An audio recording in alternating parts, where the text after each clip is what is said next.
Sir আমি বলতে আপনিও আমাদেরকে অনেকবার করে পড়াশোনা করে পাস করে আজকে যেখানে ভ্যাকেন্সি রয়েছে তারপরে এইসব আমাদের শিক্ষামন্ত্রীর তরফ থেকে আমাদের 2022-এর মধ্যে কথা বলছি। আমরা আর কত অপেক্ষা করবো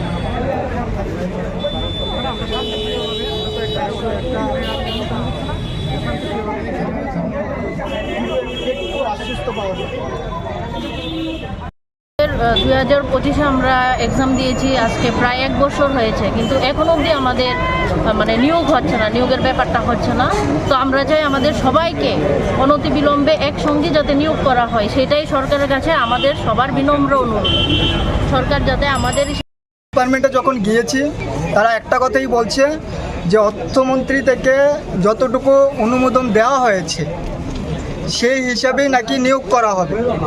তো আমরা সেই কোশ্চেনটুকুই করতে চাইছি মাননীয় প্রণজিৎ সিংহ স্যারকে, যে বাকি লোকরা কেন নিয়োগ করা হচ্ছে না বা কেন নিয়োগ হবে না সেটা জানার জন্য, আর যদি কবে নাগাদ নিয়োগ হবে সে আশ্বস্তটুকু পাওয়ার জন্য আমরা এখানে। আপনারা কতজন পাস করেছেন এবং কতগুলি পোস্টে লোক নিয়োগ করা হচ্ছে?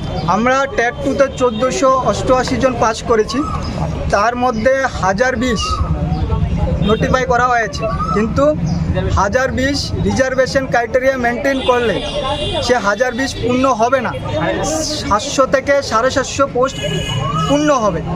তাহলে 1488 থেকে অ্যাপ্রক্সিমেট অর্ধেক লোক জাস্ট নিয়োগ হবে, অর্ধেক লোক নিয়োগ হবে না। তোমার নামটা?